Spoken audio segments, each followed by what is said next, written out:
The greatest theft in your life did not happen overnight. It happened quietly, through expectations you never chose. Picture a moment you know well. You want to speak, to choose, to move.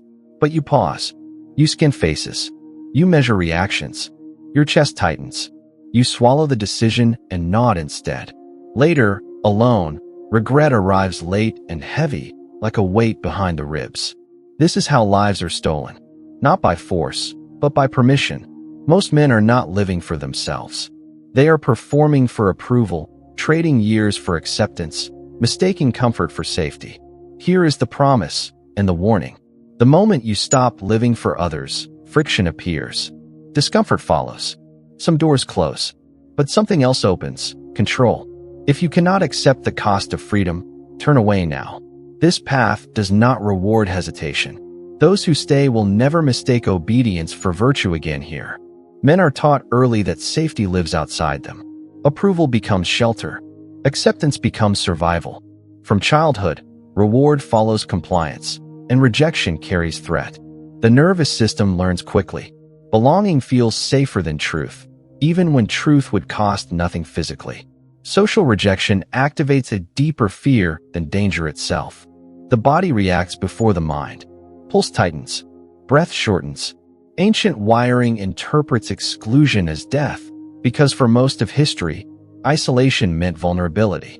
This is why men tolerate disrespect, silence ambition, and abandon instinct. They are not weak.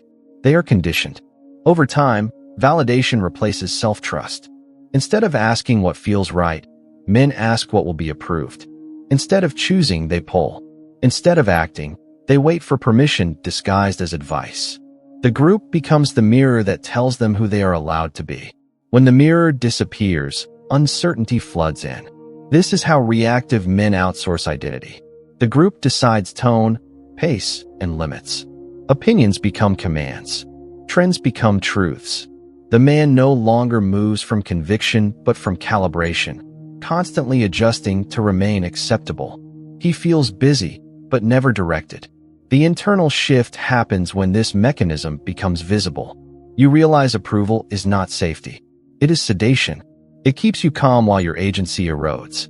The moment validation is removed, anxiety spikes, not because you are wrong, but because you are finally alone with choice. This is the uncomfortable truth Machiavelli understood. Power begins when a man can tolerate disapproval without collapsing, when he can hold tension without rushing to appease. Until then, identity remains external, borrowed, and fragile. And anything borrowed can be taken back the moment the group decides you no longer serve its comfort. That dependence explains the quiet resentment many men carry. They feel controlled but cannot name the controller. Approval chains feel invisible because they are internal. Breaking them requires endurance, not rebellion. The man who learns to stand unsupported feels exposed at first. Then he feels grounded. That transition is where real self-direction begins. And most never cross it without guidance or unbearable inner tension initially felt. Society does not reward independence. It rewards predictability. Predictable men are easy to manage, easy to place, easy to use. They show up on time, agree quickly, and rarely disrupt systems designed without their interests in mind. In exchange, they receive approval, stability, and the illusion of progress. This conditioning starts early. As children, compliance is praised while autonomy is corrected. Sit still. Follow instructions. Don't question tone or authority. The lesson is subtle but permanent. Being good becomes safer than being decisive. By adulthood, obedience feels like character, not training. The hidden cost appears slowly. Reliable men become invisible. Agreeable men become expandable. They are trusted with responsibility, but excluded from power. They carry weight without leverage, effort without authority. Their value is functional, not strategic. Contrast this with respected men. They are not always agreeable. They are consistent, but not predictable. Their boundaries create friction, and that friction signals independence. They are consulted, not managed. Watched, not directed. Accepted men are welcomed everywhere, but deferred to nowhere. Respected men are not universally liked. but their presence alters behavior. Rooms quiet when they speak less. Decisions slow when they withhold agreement. This is the trap. Obedience feels rewarded in the short term while quietly disqualifying you from influence. Approval becomes the substitute prize for men who never learn to claim authority. Once you see this contrast clearly, the next question becomes unavoidable: stepping out of obedience without burning it down. Once you recognize the trap of obedience, you don't escape by rebelling. You escape by reorganizing authority. Machiavelli understood this distinction clearly. Power is not taken by noise. It is claimed through structure. These laws are not about selfishness. They are about sovereignty. The first is the law of internal authority. Decisions must originate inside you, not in reaction to opinion. This does not mean ignoring advice. It means advice never outranks conviction. When you consult others before consulting yourself, you invert authority. Internal authority restores order. You decide first. Input comes second. The second is the law of emotional detachment from opinion. Praise and criticism are both tools of control when taken personally. Approval sedates. Disapproval destabilizes. Detachment breaks both effects. You listen without absorbing. You register feedback without rearranging yourself around it. When opinions lose emotional weight, they lose power. The third is the law of selective alignment. Not everyone deserves access to your goals, doubts, or direction. Alignment is earned through behavior, not history or proximity. You choose allies based on demonstrated respect for your autonomy. Those who require constant explanation or negotiation are not aligned. They are friction disguised as concern. The fourth is the law of controlled distance. Constant availability erodes authority. Distance creates perspective. You do not withdraw emotionally or socially. You regulate access. Less explanation. Fewer justifications. More space between stimulus and response. Distance allows others to feel the absence of control they once assumed. The fifth is the law of consequence acceptance. Living for yourself carries cost. Discomfort. Misunderstanding. Loss of approval. Sovereign men do not negotiate with consequences. They accept them up front. This acceptance removes fear. When fear dissolves, manipulation loses leverage. Together, these laws separate players from pieces. Pieces move according to external pressure. Players move according to internal direction. Pieces seek permission disguised as consensus. Players act, then adjust. Pieces fear losing approval. Players fear losing self-respect. The critical shift is psychological. You stop asking, "How will this be received?" and start asking, "Can I stand behind this decision alone?" That question filters everything. It simplifies complexity. It removes noise. It reveals who respects you and who depends on your compliance. This framework does not turn you into an aggressor. It turns you into a reference point. Others feel your certainty even when they disagree. Tension may rise, but clarity rises faster. People adapt to firmness more easily than to fluctuation. Many men misunderstand this phase and swing toward rigidity. That is not sovereignty. Sovereignty is flexible because it is grounded. You adjust tactics without surrendering direction. You listen without obeying. You collaborate without dissolving. Over time, something subtle happens. You are no longer pulled into debates about your choices. People sense the boundary. Arguments soften into discussions. Pressure turns into respect or distance. Both outcomes are acceptable. This is why Machiavelli emphasized consequence over intention. It does not matter why you choose yourself. It matters that you are willing to live with the result. The man who accepts consequence cannot be easily controlled because there is nothing left to threaten. Living for yourself is not loud. It is not announced. It is practiced quietly in decisions no one applauds. Each time you choose alignment over approval, you reinforce internal authority. Each time you hold ground without hostility, your presence recalibrates the room. This is where freedom begins to feel real, not euphoric, stable. You stop performing morality for acceptance and start acting from principle. That stability is rare, and rarity, over time, becomes power. In the workplace, pressure rarely announces itself as force. It arrives as consensus. A decision is needed, eyes turn, and approval-seeking you feels the familiar pull. You hesitate. You ask for input you do not need. You delay, hoping alignment will appear. Every explanation you offer is an invitation for interference. The group senses uncertainty and moves in. Sovereign you notices the same pressure and does less. You listen, decide, and state the outcome without rehearsal. No defense. No emotional cushioning. Some faces tighten. Silence stretches. You allow it. Friction is not danger. It is information. The decision stands, and respect quietly recalibrates around it. Now consider family or social obligation. An expectation is placed on you because it always has been. Approval-seeking you explains exhaustion, justifies boundaries, negotiates timelines. You soften language to avoid disappointment. The cost appears later as resentment. You complied, but lost self-command. Sovereign you responds differently. You acknowledge the request and decline without drama. No story. No moral argument. Just clarity. Discomfort appears immediately, but it passes. Boundaries spoken once are remembered. Boundaries negotiated endlessly are ignored. The contrast is consistent. Old you waits for permission disguised as harmony. New you moves with acceptance of friction. Old you manages emotions in the room. New you manages direction. Power lines emerge naturally. I don't delay decisions to be liked. I decide and let reactions settle. Another scenario. A colleague questions your choice publicly.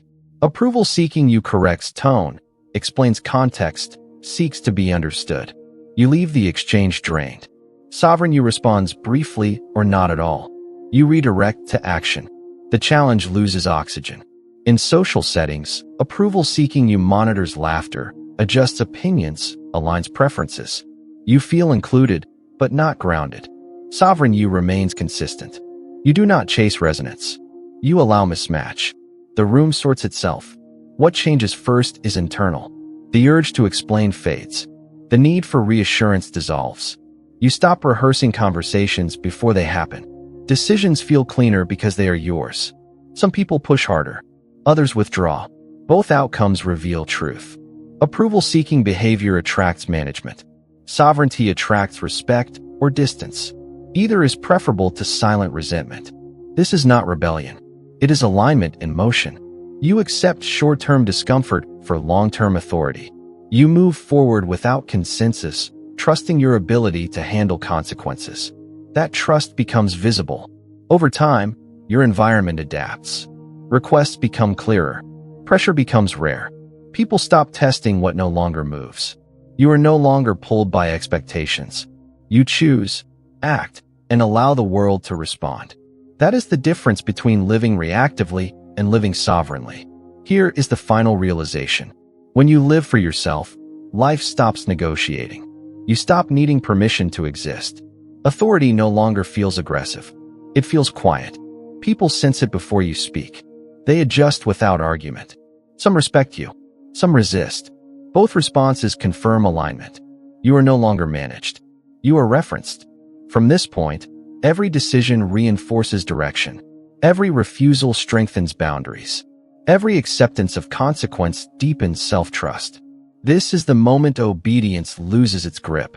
The man who moves himself becomes difficult to move. That difficulty is not arrogance. It is gravity. Once felt, it cannot be ignored. Others adapt. You remain grounded, deliberate, and increasingly untouchable without raising your voice, announcing intent, or seeking approval. Living for yourself is not a universal solution. It is a contextual advantage. In competitive and self-directed environments, sovereignty compounds. When outcomes matter, incentives are misaligned, and respect follows results. Living by your own authority sharpens everything. Decisions become faster. Boundaries become clearer. Others adapt because they must, not because you asked. This approach backfires when it becomes an excuse to escape responsibility. Sovereignty is not avoidance. It is ownership. Men misuse this philosophy when they withdraw from collaboration, ignore obligations, or hide behind independence to justify inconsistency. That behavior does not signal strength. It signals fragility wearing armor. There is also the trap of performative independence. Saying no loudly. broadcasting detachment, announcing that you do not care. Real sovereignty is quiet. It does not need witnesses. The moment independence becomes a performance, it loses credibility and invites challenge. The distinction that matters is sovereignty versus selfishness. Sovereignty accepts consequence. Selfishness avoids it. Sovereign men consider impact, then decide anyway. Selfish men decide impulsively and call it freedom. One builds respect over time. The other burns bridges and mistakes isolation for power. Calibration requires observation, not ideology. You adjust behavior to context. In competitive spaces, you reveal less and decide more. In cooperative spaces, you remain firm but flexible. You do not dissolve. You do not dominate. You hold position. When applied correctly, living for yourself simplifies life. Fewer explanations. Cleaner relationships. Reduced resentment. You stop overcorrecting for comfort and start moving with intent. The final check is internal. Ask whether your decision increases self-respect or protects ego. One strengthens authority, the other weakens it. This awareness prevents sovereignty from turning brittle. It keeps independence grounded, adaptable, and sustainable. From here, identity no longer fractures under pressure. It consolidates. Stability replaces reaction, and direction replaces doubt permanently inside the man. At some point, behavior stabilizes into identity. The shift is quiet but decisive. You stop defining yourself through approval and start trusting your own judgment as the primary reference. This is not confidence built on praise. It is self-trust built on repetition. You have acted without permission, survived the outcome, and realized nothing essential was lost. Respect and acceptance separate clearly here. Acceptance is granted when you adapt. Respect emerges when you do not. Men who live for acceptance remain socially included but internally diluted.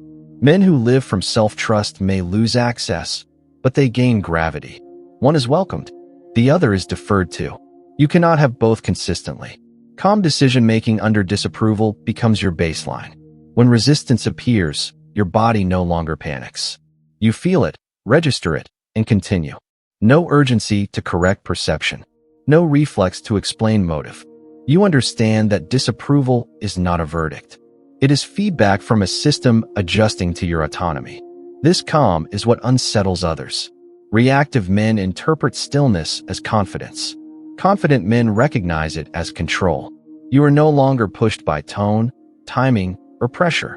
Decisions move from internal alignment outward, not from external noise inward. Your inner circle tightens naturally. Fewer people are informed. Even fewer are consulted. Alignment replaces proximity. Loyalty replaces familiarity. You stop negotiating your direction to keep people comfortable. Those who remain respect boundaries without being reminded. Those who leave were attached to your compliance, not your character. This identity does not seek validation. It does not perform independence. It operates quietly. You choose deliberately. You speak selectively. You move without announcing intent. Over time, people adjust expectations around you. Requests become clearer. Manipulation attempts soften or disappear. The sovereign self-directed man is not loud. He is consistent, not rigid, but grounded. His presence signals reliability without obedience. He does not need to dominate rooms. He changes their temperature. The final internal realization is simple. You are responsible for your direction, regardless of reaction. Once you accept that fully, pressure loses leverage. You stop asking whether you are allowed to live this way. You simply do. From here, action feels cleaner. Doubt reduces. Identity consolidates. You are no longer managing impressions. You are managing alignment. That alignment becomes visible without explanation, and it prepares you for the final step, where choice becomes habit and sovereignty becomes permanent. For the next 7 days, you will not try to change your personality. You will change your decision pattern. Each day, make one clear decision without seeking consensus. It does not need to be dramatic. It needs to be yours. Decide, act, and move on. Reduce explanation immediately. When you choose, state it once. No backstory. No justification. No emotional cushioning. Explanation trains people to believe your decisions are negotiable. Silence trains them to adapt. You are not being rude. You are being final. Observe reactions closely. Internally, notice the urge to soften, to clarify, to seek reassurance. That discomfort is withdrawal.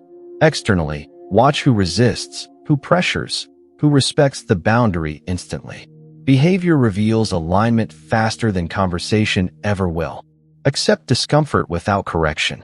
Do not rush to repair tension. Let it exist. Tension educates others about your limits. When you remove tension too quickly, you teach people to push harder next time. The rule is absolute. No debates. No defenses. No explaining yourself into comfort. You are not proving anything. You are observing what happens when approval is removed from the equation. By the end of the week, something shifts. Decisions feel lighter. Your body stops bracing for reaction. Some people adjust upward. Others fade quietly. Neither outcome requires action. Do not audit results immediately. Let patterns complete themselves. Self-authority installs through repetition, not insight. Each time you act without permission, identity hardens. By day 7, you will feel the difference. Not excitement. Stability. And stability is the foundation of sovereign power. Living for yourself is not rebellion. It is responsibility taken seriously. When you stop outsourcing direction, life stops negotiating with you. Comfort fades, but clarity replaces it. You realize that conformity was never safety, only delay. Here is the final warning. Comfort asks for obedience, and obedience always asks for more. The price of freedom is consequence, paid up front. The price of conformity is resentment, paid slowly. Choose consciously. This is the contract. You accept that your life is yours to direct, yours to protect, yours to answer for. No more performing for approval. No more shrinking to fit expectations. You decide, you act, you carry the outcome without complaint. Freedom is not light. It is weight you agree to carry, and that weight builds strength.